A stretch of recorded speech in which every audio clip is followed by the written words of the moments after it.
Hello, everyone. Welcome to episode 71 of Genn and Millie, where a Gen Xer and a millennial share the strength-based perspective through which they view the world. We are your hosts, Allison and Tess.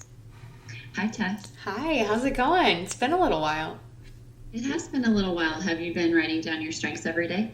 I have been most days, some days, but because I have really low discipline, I have not been doing it every day. Well, I did add a reminder in my phone. Oh, good idea. So I, every day, every morning, work days. Yeah, yep. Every work day, I write them down, and Tess, I still don't have them memorized. Which I don't understand. I'm like, but I don't know. I think I can own some of them. I can't own responsibility. What is that about? And actually, I've been thinking on that. I think it's because I wrote this down to share this phrase with you, and I probably won't be able to find it now. But put your reading glasses back on. Okay. You know how I talk about like I'm an inner rocker? Yeah, you're like hippie. Yep, I totally. I want to be a rebel, and then I go to bed at 9:30. And you have high responsibility. Yep, and high discipline. Yes. So yep. I was reading, and I can't remember where this came from, but I've been doing the duality pieces, the beauty of the and. So the inner rock star and the wild child, the quiet rider and the world explorer, the one who wants freedom and the one who wants commitment, the party girl and the responsible caretaker, the wild child and the disciplined parent, the shadow and the light, the night and day, the dependent and the independent. And then I found this, and I can't remember where I got it. It wasn't from me. The disciplined wild person. Ooh, that's good. That's me so much. That's good. So I think that's part of the reason that I can't always remember the responsibility is in my top 15. Sure. Also, as you pointed out when we were talking with Anna this week, I only claim 1 through 9. Connectedness, 8. You claim 9 as well. You cut it off after 9. And positivity. Yeah. Yep. Because I'm not always positive. Yeah. Which is fine. I think most people generally cut it off after 10, 11, or 12 to claim they're dominant. You're the only person I know that cuts it off after 9 and doesn't claim 10 as dominant, but it's not...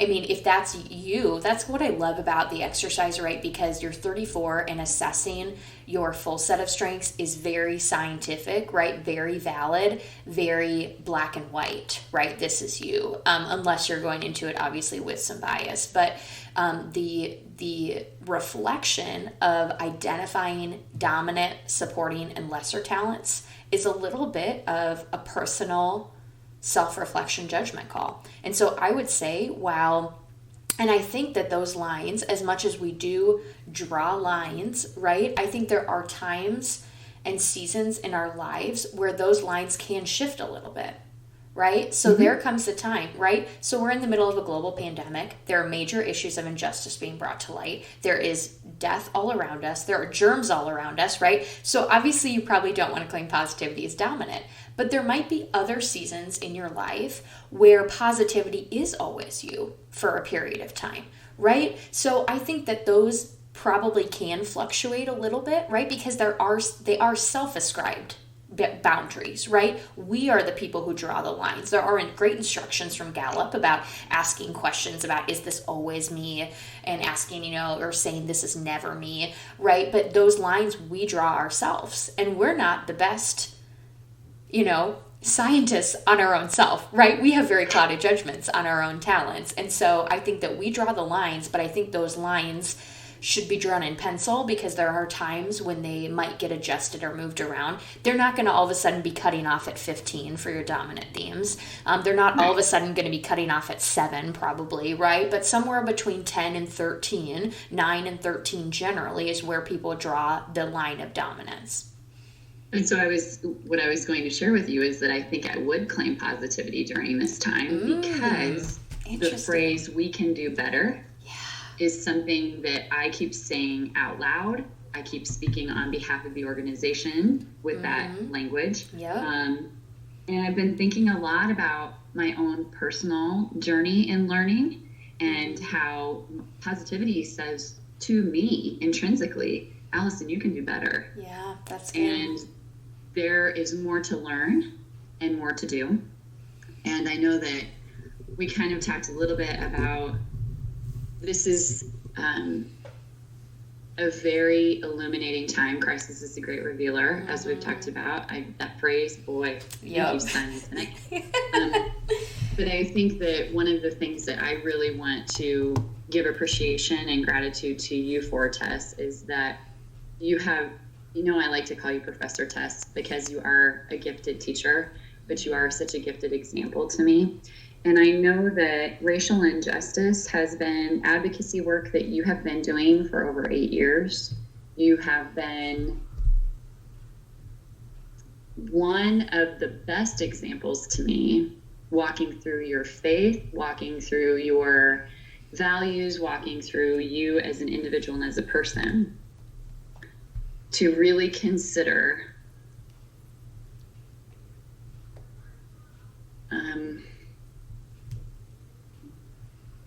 how can we do better? As you and I both being white women of privilege, how can we do better? So I've watched you be that example to me, and you have walked through that in many, many ways in your advocacy work. But I can think back to it was Gallup Summit when we were doing the values session. I can't think of her name. She's such a great teacher, and we used her work. Purpose. Writing a purpose statement. Right. But she had, first focus on your values, and then you crafted this purpose statement, and you turned to me with tears in your eyes, and you knew in that moment that you wanted to do more regarding advocacy for incarceration, advocacy for racial injustice, advocacy for so many we can do better scenarios that I just want to thank you. I know we reached out to you right away for recommended reading on our inclusion toolkit. I continue to learn from you in a lot of ways. I am in a place of listening and learning, which may look like silence. And I acknowledge that and recognize that, but I am really digging in and learning and reading and listening and watching and trying to do better. Yeah, that's good. It's good. Well, thank you. Yeah, this is an issue near and dear to my heart. And gosh, I don't remember what summer it was, but it was a bunch of us on staff went to the Global Leadership Summit. And I don't know if you remember this.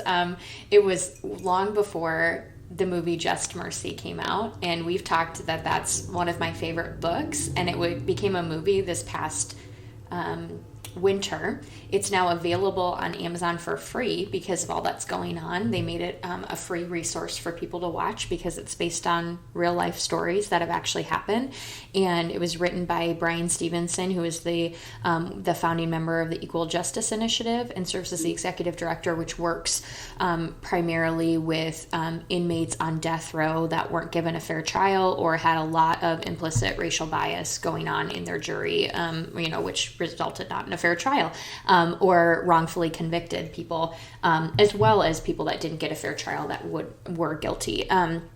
But anyway, so he spoke at GLS, and I think I was still at Creighton. I think I was an intern that summer still. I wasn't on full time, so this would have been 5 years ago maybe. And he spoke, and I cried through that whole session. And I was sitting here with everybody from teammates, and they're like, oh, that was informative, I'm just like a blubbering mess because it's so every time this issue gets brought up, and and we talk about this with Ikigai, right? When we talk about purpose, when we talk about the intersections of your circle, I think one of the best questions you can ask, not just where are your passions, what are you good at, but when you look out into the world, what makes your heart break? like when you look out, and for some people it's the people that stand on a corner, right, that are homeless. It's, it's veterans that come back disabled and aren't given resources. It's, everyone has that different thing, right? And this has been mine for a long time, and I love that it's becoming very, like, for lack of a better word, mainstream. Like, people are talking about it that haven't talked about this issue before, and I'm grateful for that. But as you know, as we've had in private conversations, it's been frustrating too, because I have learned about this for a long time. I've been working in my own way to help correct this for a long time, working, and volunteering at DCC, volunteering, to help bring resources to inmates, just even in my work of academia, as well as like personally in the church. Like, these things have always been on my heart, and I'm really glad people are taking the time to learn about it. What I would encourage, right, is that, someone had a really great tweet that said the fact that you can learn about that, the fact that some people are just learning about racism, right, and don't have to live it, means that you're in privilege, right? If you just get to learn, right? If you just get to learn about racism and you're not personally affected by it in a negative way, right? We're affected by it in a positive way, right? Because that's our place of privilege, of being born into that. The fact that you just get to learn about it and not experience it is sitting in privilege. And so that's what it's that simple. If people could just really hear that, it's that simple. If you're just starting to learn, and I'm not trying to shame anyone in just starting to learn, but if you're just starting to learn, or if you are what I just said, really digging deep and trying to listen and learn, then you are in a place of privilege. Absolutely. And I think that and something that I do want to encourage people in, as much as I want to encourage people to continue to learn, I first want to say that the word privilege, and talking about white privilege, has, I think, at least, and we've both talked about how we're recovering Catholics, it can feel guilty to sit in a place of privilege, right? It can feel like that is a dirty word, that is, negative, automatically shame and guilt is applied to you, but you can't change that, right? It's our social construction from our society. So acknowledge the fact that you're in a place of privilege, right? Accept it, but then use your privilege to help fix this issue, right? Another great tweet, there's been so many great things that have come out, was if, that racism will be corrected, white supremacy will be corrected as soon as white people realize that it's their system that they've constructed and they need to fix it, rather than black people advocating for it to be corrected, right? That it has been constructed from the beginning of our society this way, right? America was founded on, exiling Native people, right? And, it was a whole race, or it was a whole religion war, right? Like, people were exiled because of their religious beliefs, for the most part, to the Americas, or because they were imprisoned, or because, they rebelled against the crown, like they were sent to America. Like, this isn't, oppressing people and creating stratification in our society, inequality in our society has been present since before our society was a country and was a society, right? The United States. And it's in all sorts of different forms, right? In all different societies, but it's been based on race in the United States and the concept and construct of race, right? And so, so you can't shed yourself of your privilege, right? But I think, using it in a way that is helpful to mitigate the negative effects of systemic racism, right, is then our opportunity. And I had an incredible conversation recently with a lady that I go to church with, which I'm always a little bit hesitant, and we've talked about this. Like, I am a faithful church-going member. There's a lot of people in the church who, for lack of a better word, are a bit ignorant about what's going on. And there are a lot of people outside of the church too, right? But she called me to check in on how I was doing, and we pray together a lot. And so I was really excited to talk to her. And she started to bring up this subject, and I was a little nervous about where she was going, right? Because a lot of people that I've talked to have said, and a new poll came out recently. I read an article about it in the Washington Post, but they didn't do the poll, but it was 71 to 74% of Americans support the protests that are going on, and over 50% in every single party line. So a lot of people agree that change needs to happen. They agree with the protests, but the caveat is always, but protesters vandalize, and protesters ruin buildings, and protesters break glass, like these things. And so I was a little nervous that's where the conversation was headed, but it was not at all. And I was kind of blown away. And, essentially she said, I was in a meeting where I looked around, and when we started to broach the subject of what's been happening with the protests, there was some space for questions. And I said, why aren't there any people of color in this group?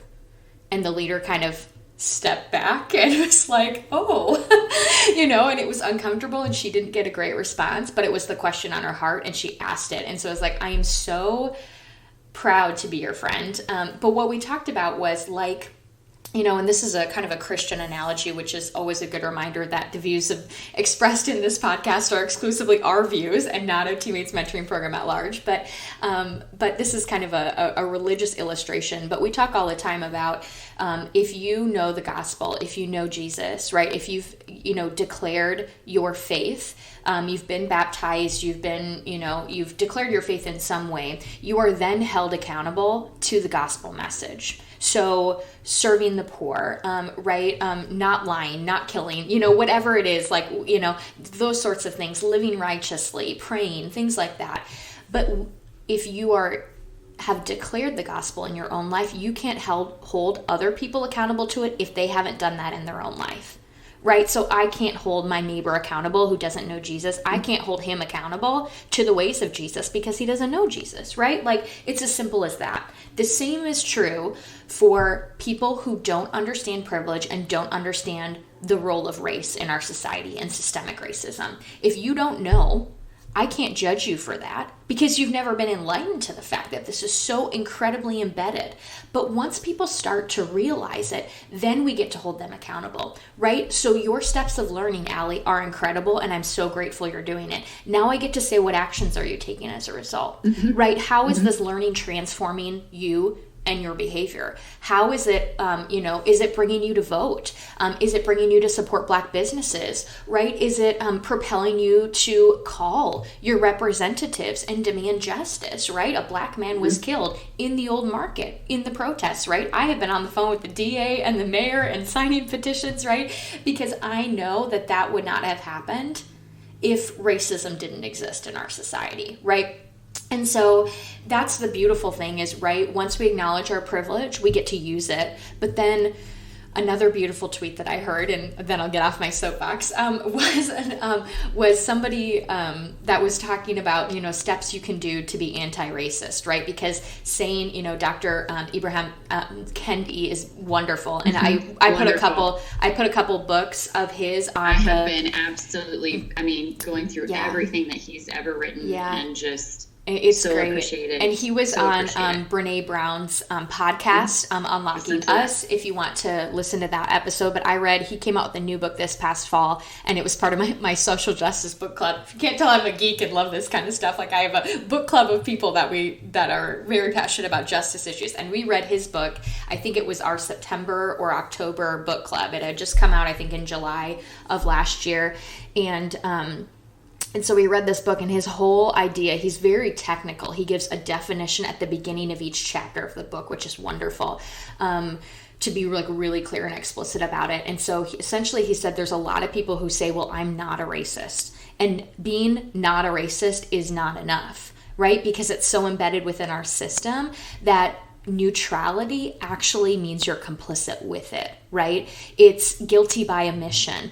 And so his whole call is it's not enough to be not a racist, right? You have to be an anti-racist. Your steps, your behavior, your action, your words need to be working against the system, right? It's like being in a river that is just flowing, right? If you stand there, you're eventually going to get swept up into the current. That's the current of our policies, of individual racism, of structural racism, of systemic racism, that if you're not actively working against it, you will be swept up into it. And we've all been complicit in that in one way or another, right? But, you know, essentially his whole call is to work against it in some way. And so I love that people are learning. But back to this kind of tweet and these steps about how do you be an anti-racist, one of them is it's great to learn. It's really important that you learn about it. But while you learn, know that people are dying. And it's literally as simple as that, right? People are dying because of their race. And so it's super important to learn, but what actions are you taking as a result of it? Because there is, and there always has been, urgency with this issue. And I'm really glad that it's being brought to light in such a powerful way. And people are like, what are the protests doing? What is this doing? And we can say, I can list everything that has happened because this has come to light, right? Like there's a defunding of the Minneapolis Police Department, right? The University of Minnesota and the Minneapolis public school systems are no longer having resource officers or using the MPD for security. New York City just yesterday banned the use of chokeholds in their police officers, which is huge. Like all of these things that have happened as a result of it, which is wonderful. And I think it does and needs to enlighten the work that we do at Teammates, right? We work with school systems. And if you look at the stats, there are more school resource officers, trained police officers in schools than there are school social workers and psychologists. And that is scary.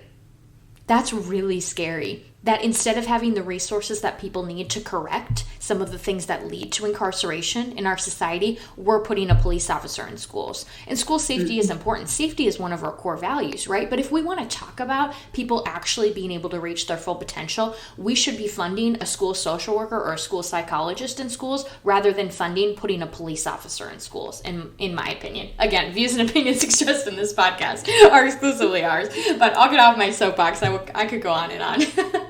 There were a couple things that I noted. So how to be an anti-racist. He's coming out with a baby board book. So like a baby board book, which I think is such a testament to where do we take action and how do we start and how do we continue. Yeah. Share the Mic Now yesterday I thought was an absolutely beautiful way for white women of privilege to be able to use their platform be able to share Black voices. It was really, it was wonderful to listen to. And just a few that I listened to, I loved that they had do-outs, they had homework, they had action items. And can't remember, there were so many. I think it was, I'll have to look back, but her homework was have a conversation with another white woman. It's good. That was her homework. And be okay being uncomfortable. Yeah. Because these are at times difficult conversations. And I think one of the things that I have greatly appreciated about since March, I have had to have more difficult conversations than I've ever had. That's good. Ever. I also think that going live, so even here, communication being my number 2, I try to be really thoughtful about the fact that I verbally process out loud. And I don't always mean what I'm saying to be like an action item. I just putting it out there and thinking through it. I can't do that on Facebook Live. I don't have that option. I can't do that on a podcast. I don't. I mean, I can do it more so on a podcast because if you can say we're not going to publish this, but I can't do that on Facebook Live. And as hard as that has been for me, it has been really, really good for me. And I've thought a lot about how to share the mic. That's good. If you listened last week, I said, please take the time that you would spend here with me and listen to other voices. Go to our inclusion toolkit. Look at some of the great material there. Start learning, start listening, start reading, start getting educated about. And context is my number, whatever it is. like history 31, is not my 32. gig. Yeah. Test. I mean, I practically flunked it in most most of my education journey, even art history. Wow. I got a D. So, but for me, I am really trying to understand how much better we can do. Yeah. And why is it that we aren't doing better? And if you have to look back at the history of how we got to today in order to understand that. You don't have to have all the dates right. Yeah. You don't have to have all the dates right to understand redlining. Yeah. Yeah. There's even a beautiful, if you go to our inclusion toolkit, there's a beautiful animation that explains redlining and explains really systemic racism. Yeah. So I don't know that I do. Oh, go ahead. You can do a lot by just saying that you're going to pause and start learning and start having some conversations. I know that for many of us, they may be uncomfortable. Yeah. But that's where growth is. Absolutely. Yep, it's right beyond the edge of your comfort zone. We talk about that a lot. Yep, growth is just beyond the boundary of your comfort zone. I also love that you are so always, Tess. You know and are in alignment with your values. There's a giant age gap between the two of us. And I think of all the things that I most admire you for, it's that you are and you stay and you work to be in alignment with your values. Yeah. I feel like at 45, I still get out of alignment. And I've noticed this during COVID, during pandemic. Everyone around me is like, you've been cooped up too long. You're in the house by yourself too much. Oh, you shouldn't be alone all the time. You need to do this, this, and this. And BS. You know what this has been for me? This has been a permission to be still and heal. This has been permission for me to get real with me. And I put so much value into everybody else's expectations of me. So much. And I know that's kind of basement of woo, a lot with my empathy too. But I am sick of living for other people. I am sick of, if you care and love me, and even if you don't love me, if you care and support me, then you'll have my back. Yeah, that's good. And you'll also have my back when I screw it up. And you'll also have my back when I'm uncomfortable. You'll have my back when I maybe do need someone to say, okay, now what's your action step? That's good.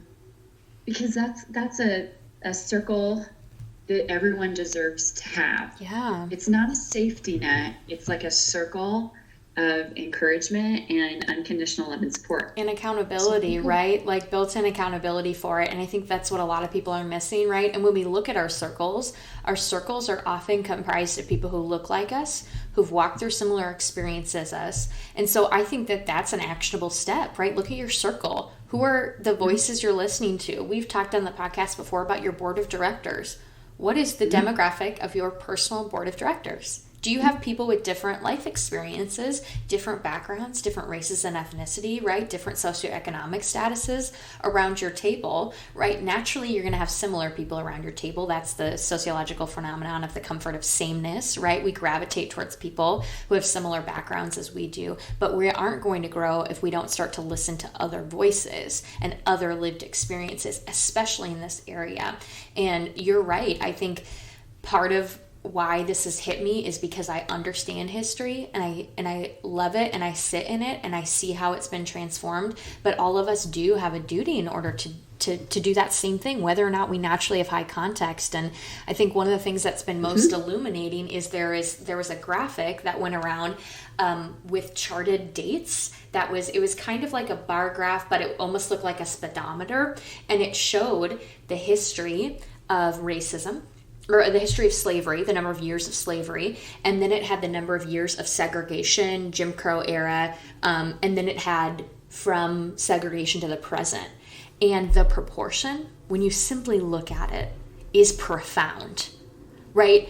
Hundreds of years of slavery, several decades of segregation, and only several decades of attempted reconstruction after that, right? There was a graphic about the first black young girl who was allowed to go into a white school. I think it was in Tennessee after Brown v. Board of Education was passed. She's only 64 right now, right? She's living, right? Like Martin Luther King Jr. would be living today had he not been assassinated, right? Like, I don't think people realize they have this concept that the civil rights movement, that racism, that segregation, that Jim Crow laws were like so long ago, right? But in reality, they aren't. Right? It's a contemporary issue, right? It's a current issue. There are people living today who went to segregated schools, right? Kamala Harris, former Democratic presidential candidate, talked about how she was bused to a separate school because of Brown v. Board of Education in order to segregate people because of redlining. She lived in a certain district where it was only a black school. And so in an attempt to desegregate, she had to ride a bus for like an hour every day to get out to a white school, right? Like, so I do want to... And I think that helps us remember program-wide, teammates-wide, the effects of trauma. Mm-hmm. And being trauma-informed right now is as important as ever. And so I think that whether you think this applies to you or not, it's being trauma-informed is really, really important, because you're right. I mean, this is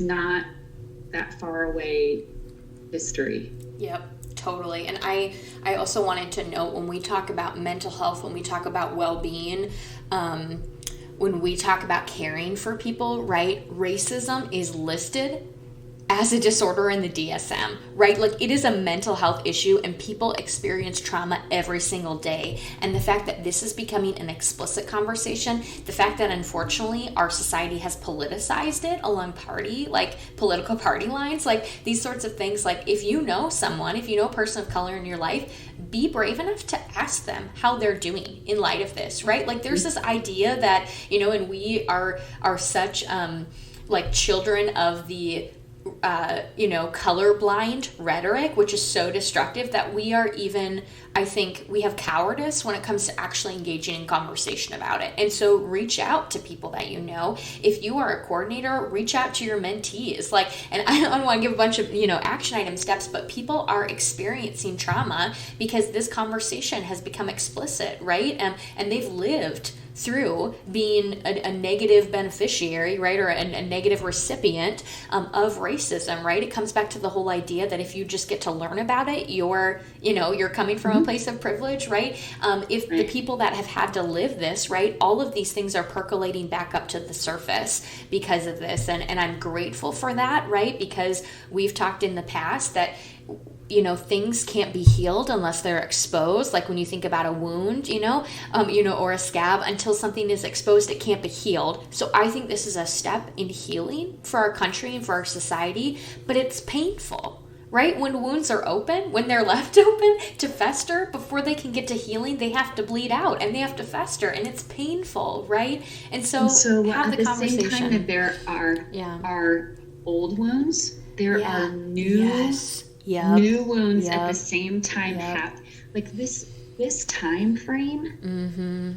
I just read an article about what are going to be the long-term effects on our kids as a result of what 2020 has brought in so many levels. And I'm thinking, okay, we have to constantly remind ourselves that when we show up for someone else, we show up for the other person. So I'm going to say this constantly to mentors as much as I can. It is not about you. You show up anyway, because when you see your mentee again next, they may not make eye contact with you, and they may act as if they didn't care if they didn't see you since last March. But guess what they do? And you got to keep showing up. But the effects of these new wounds, we don't even know what they look like yet. Absolutely. And I haven't even, I've done a couple messages to my mentee, but I haven't heard back from her. But she's Black. right? And she's in a household of a single mom, right? And so my job as a mentor is going to be open so that if she wants to engage in those conversations, we have the space to do that, right? And I get to say that, Zagariana, I have been marching on the streets for you, right? I have been voting with you in mind, right? Like there are issues in our society that are negatively affecting you because of your identity and lived experience, and I am doing all that I can to correct it, right? And that's what I think being an advocate is, right? Like in the purest sense of actual advocacy, right? But also being an advocate as a mentor, right? I am not pretending that she's not a person of color. I'm not pretending that she isn't born into disadvantage because of that and because of other situations in her life, right? I'm acknowledging that and saying, then what is my role, both literally in our relationship when we talk with one another, but also outside of that, right? How is my awareness of our relationship and what her life looks like propelling me to act differently, right? Like if I want her to truly live up to her full potential and change the world, as our mission statement is, it should require me to take action, right? Like there is something visceral in me that says this world will not be okay until she has the same opportunities that I had, right? And we both have the identity of being women, which means we were disadvantaged in terms of opportunities still societally, but her even more so because of her intersectionality, identity of race, along with her gender description. And so, I don't know, like, sorry, I get so passionate about this. I'm like, we were like, let's talk a little bit about this. 40 minutes later, we're still talking about it. But I'm glad that we did. Yeah. And I hope that we will continue to, and I hope that it will prompt other people to have conversations. Yeah. Because that's really where it starts. Yeah. And I would encourage people, I don't think I put this on the book resource because there are so many great resources that I wanted to try and limit it to what I thought were kind of the most important books for people to tackle with this issue. But we mentioned redlining a couple times. And so if you really want to dig into redlining, there's an incredible book called The Color of Law, The Color of the Law by Richard Rothstein. And I don't think I added that to the book, but then I got to hear him speak. He came to Creighton on his book tour. And he goes through, he is a white man, so it's not, when you look at the diversity of your authors, take that into account. But he does an incredible job of talking about the history of redlining and getting really into details.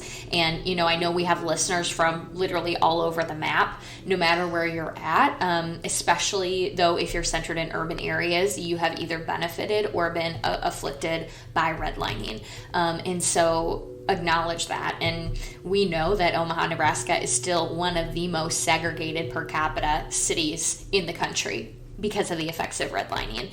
And I, got that negative, or I experienced that in a negative way when I went to Creighton, as much as Creighton is, I think, doing a pretty good job of divesting from, companies that have, racist, intents and leaders and things like that there, and bringing awareness about this. And I learned a lot because of my experience at Creighton. I was also told when I came as a freshman to not go north of Cumming Street because it's dangerous, right? Because that's where the line of North Omaha is drawn, right? That is implicit bias.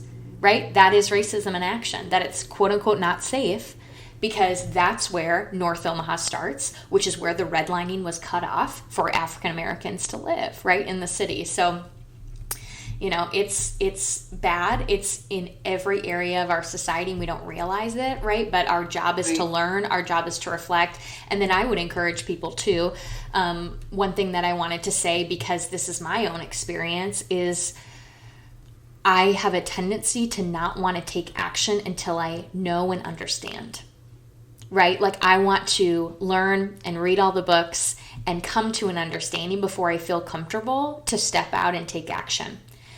And I would encourage people that might have a tendency to feel that way, like, oh, I'm going to read this book and this book and this book and look into that resource. And I still don't feel like I quite know all the lingo because there are lots of people who are, super well informed about this. Step out and take action anyway, because there is urgency with this. And if you're coming from a place of white privilege, especially, you will never understand, right? But that's part of the risk of advocacy and part of our responsibility of stepping out and having these conversations is that we will never know all of it. We will never understand. We will never have the lived experience to advocate from that place, but it's still our responsibility to do so. So even if you don't feel ill-equipped, step out anyway, engage in conversation, and be willingness to be taught, have a willingness to be taught, right? Have a teachability, have a growth growth mindset to say, I engaged in a conversation and I said something that wasn't the best, but someone pointed that out to me. So I'm going to correct my language from here on out. There's a beautiful article that I caught via On Being, and I'll send it to you. Tess, I'll also put it on our Worth Mentioning. And it was a black woman's response to her white friend's Facebook post. Yeah. It's really, that's how it's detailed on the On Being list of resources. And she walked through my empathy really needed and wanted an article like that, because she walked through, here's what you will never understand. And I think when you have high empathy, you believe that you have a superpower of being able to walk in someone else's shoes. Yeah, that's good. And so this article is so good for me, because it was a reminder that I cannot. Yeah. And I will not ever understand. So I'll put it on the Worth Mentioning board too, and I'll send it to you. But it was really helpful for me. It's interesting, to even think about this through the strengths lens. Yeah.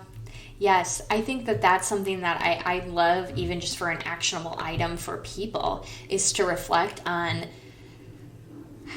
how are your strengths interacting with this movement, this larger movement in society, right? Like, where do you feel compelled to enter into the conversation, and how, right? So like my tendency, if I don't think, if I didn't have, the past 8 years of learning about this and taking action about this, I think my tendency would be to sit in a place of buying all the books I can on Amazon, even though a bunch of them are sold out, which is wonderful.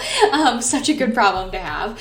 They're all like, so many books on racism are on the New York Times bestseller now because of what's happening, which I love, right? But that would be my place from my learner, from input is number 10 for me, intellection is number 8, context number 1, like all these thinking themes that would want to sit in action.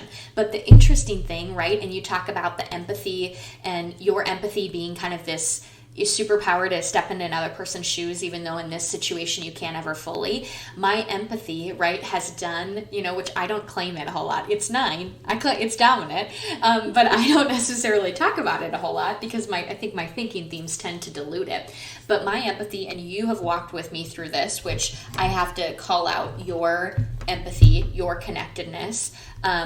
Even though relator is not super high, you're a relator that knows me well. Your individualization that knows me well, that you texted me on the weekend and was like, stay safe. Call me if you get arrested.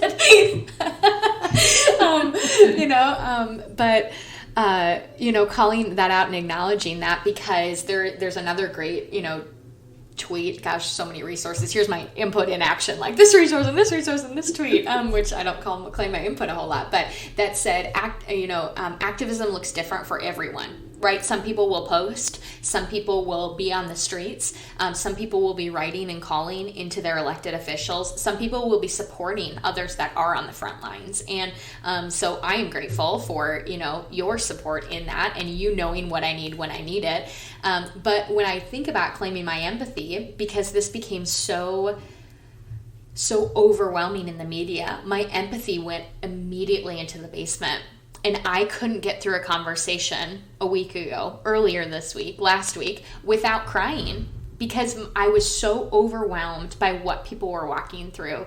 And then when I started to come to a different place, started to dig myself out of the basement, I had people that knew me and texted me and said, how are you doing? Tell me what's happening. I had friends who literally were like, we're coming over tonight. I don't care what's going on. We know that you need us, right? Like the great people in my life. So I was climbing out of it. And then my empathy in the balcony said, this is what people are experiencing. So it propelled me to action. Right? Like, and I think that's really good to think about, balcony basement, right? Like, now I know what people are going through. And so I have a duty and a requirement to help mitigate the negative effects of what's happening. So I think everyone's strengths are functioning differently during this time. And it's good to have an awareness of that. And to do a well-being check on people in your life. Yeah. To check in on where people are and how they're doing. Yeah. Absolutely, for sure. Sorry, they're vacuuming outside in the hall. I'm a little nervous. It's starting to pick up on sound. They're not the most quiet when they vacuum my building. But yeah, so yeah, I think doing a well-being check-in, I think that, we talked a little bit pre-show, and we probably don't have a ton of time to go into this, but whether or not we realize it, we're at a transition right now. That the school year, sorry, are you starting to hear the vacuum in the background? I am. Do you feel like we should pause? Yeah, let's pause for just a second. Okay, we're back. Hopefully they're gone and my hallway is clean. Sorry about that. But so yeah, I guess that's a little bit of, I think, even in the midst of the pandemic, we talked about this too, about how our strengths function one way, but then a little later, once we got used to quarantine and life at home, our strengths function a different way. So my adaptability loved the initial part of the pandemic, but then when life started to look the same, it was thrown into chaos and thrown into the basement. The same is true for my empathy, and now it slipped really heavy into the basement because I've been learning about this, that I was starting to really feel what people were feeling and the anger and the frustration. But then as I worked and kind of clawed my way out of the basement into the balcony, it's really propelled me to action. I want to hear a little bit, I don't know that, I hope that some people listening are maybe on the front lines and doing a lot of work too, but I want to hear a little bit about what kind of your journey has been with your strengths in terms of reacting to this. Woo is really becoming fascinating to me. I had a wonderful conversation with my my long-term strengths coach, Kristen. Yeah. And we talked a little bit about if I was to take strengths again, where would Woo be? Now, I will still claim it because it is me, and I have no interest in ever taking my strengths again, as you know. Yep. But I think that I have learned that Woo requires a lot of energy, and I'm really tired of giving that energy to the wrong spaces and the wrong places and the wrong people. So I've been more thoughtful about my Woo energy in ways that I can use it.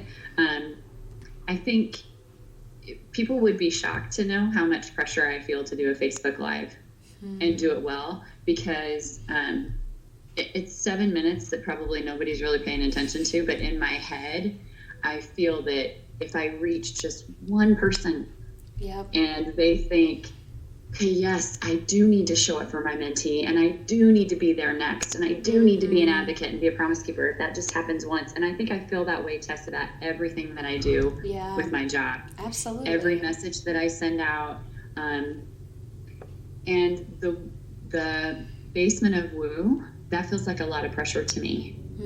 And I am grateful for the people in my life who have recognized that I've walked through kind of a hard year, particularly with Woo and what other people think. And I'm just getting to this new space of, I think, renewed authenticity.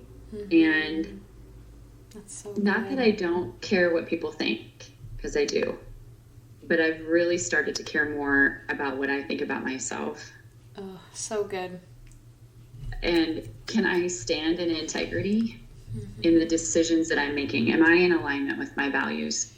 Am I in alignment with the core values of what we say that we're all about? Am I in alignment with what a mentor is? And just even for me personally, the solitude,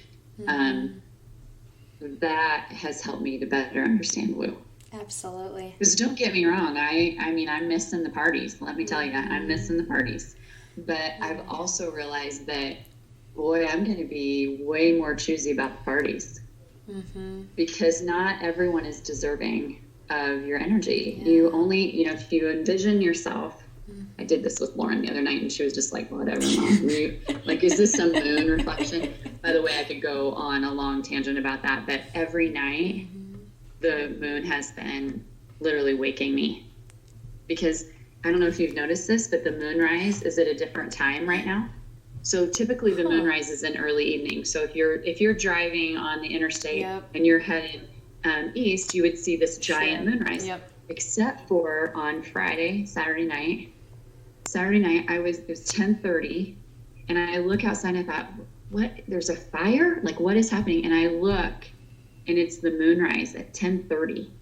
And so every night, because I mean, I have these big windows and they face to the south. So I have been every night, the moon like wakes me up, and every single time, the first thing on my mind is, and what needs to be eliminated, and what needs to be eliminated, and what needs to be eliminated. That's the first thing on my mind. Of course, connectedness. So, call it out. Call it. Jeez Louise. So, but I described this. Okay, so here's your energy. You have this much energy every day. Okay, this ball of energy. If you give it all away, you can't. There's nothing left of you. You have to really be strategic and conscientious about what you do with the best of you. Yeah. And I would say, so everybody starts out with a different size of ball, depending on how you're naturally wired, right? And so your ball might be a little bigger, but you still need to be strategic about how you use it, right? My ball may be a little smaller, so I have less energy to give, but I am going to be strategic about how I give it out. Yeah. I agree. And totally I think agree. That my well-being has improved as a result of things have slowed down a little bit. Good. March, April, and May were very, very difficult for me because, you do 3-4 renewals a day. Yeah. And I believe that every single person deserves the best of Allison, whether they had me at 10 in the morning or at 7:30 That's at night. balcony of woo. And that's a beautiful balcony of woo. Mm-hmm. And so I gave all of my energy to nonstop work. And now I'm kind of getting into a better place of understanding balance is up to me. I have choice in that.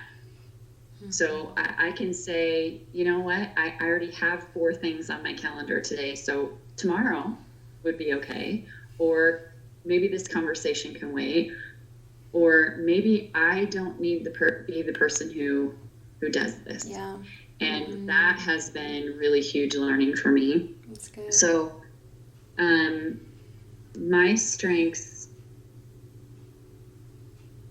are illuminating other areas that need work. Yeah. Yeah, I think it's good. And I think not only is the concept of giving your best to every renewal a balcony of woo, I think a really mature form of woo is what you just did, right? Woo naturally is like, I can be the one up in front of people communicating and using my voice, using my platform. It's such a strong influencing theme. So to say, I'm going to use my platform to point to other voices that aren't me, to say, look to these other people who may not have as big of a platform, but have a more important message than anything I can share right now.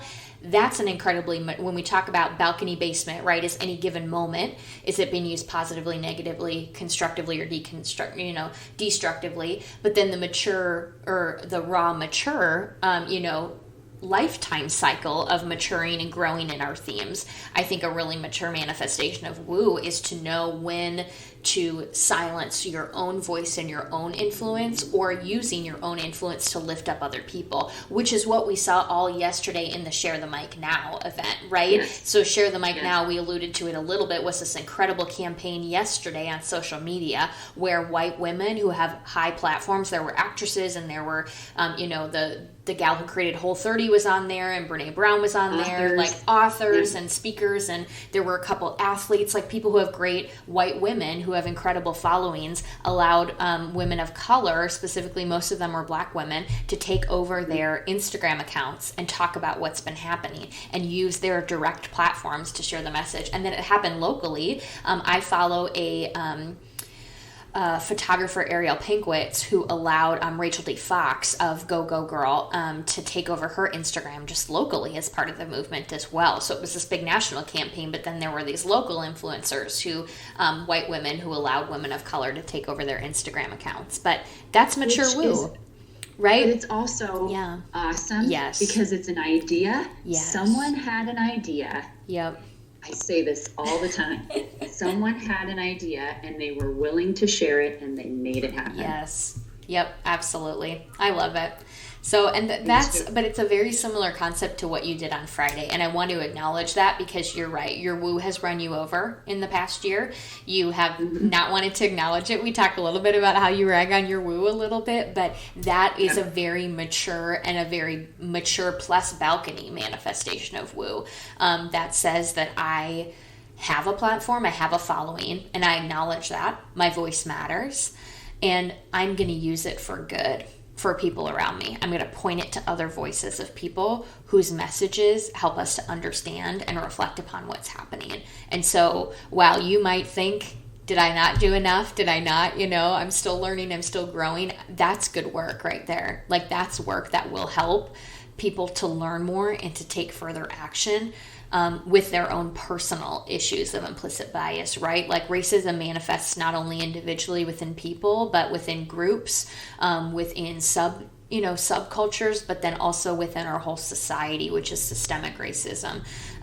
So there's like lots of different layers to it. And it starts, we talk a lot about self-reflection, self-growth, personal growth.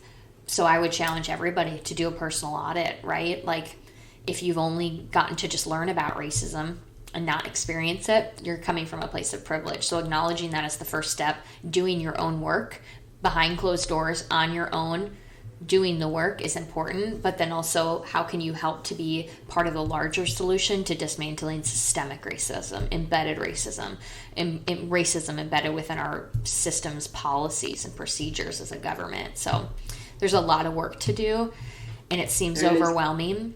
But there's lots of things we can do right now. So I'm going to probably, I think for the first time ever, post on our worth mentioning board if I can find it. I don't think I ever post, but I'll drop tons of resources on it. Sorry, that's you and your input. I'm gonna resource drop, just like, so tune in if you want help. And I love having these conversations with people who are willing to learn. And so I want to thank you, Allie, for giving me the permission to have this conversation, for saying we need to talk about this, because that's just a testament to this community, to our friendship, to the community of Genn and Millie listeners, that if you listened all the way to the end of this episode, thank you.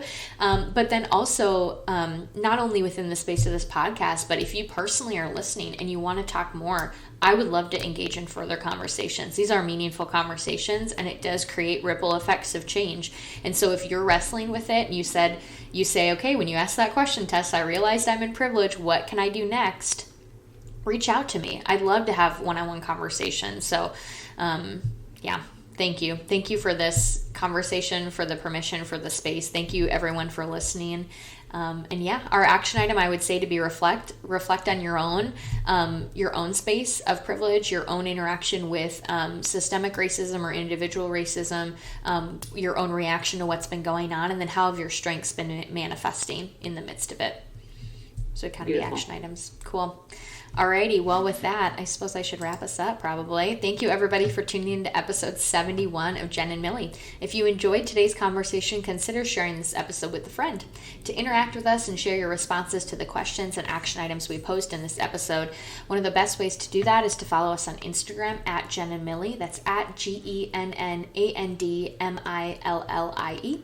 The views and opinions expressed in this podcast are exclusively that of Allison Horn and Tess Starman and may not reflect the views of Teammates Mentoring Program at large. Thanks for tuning in. Until next time.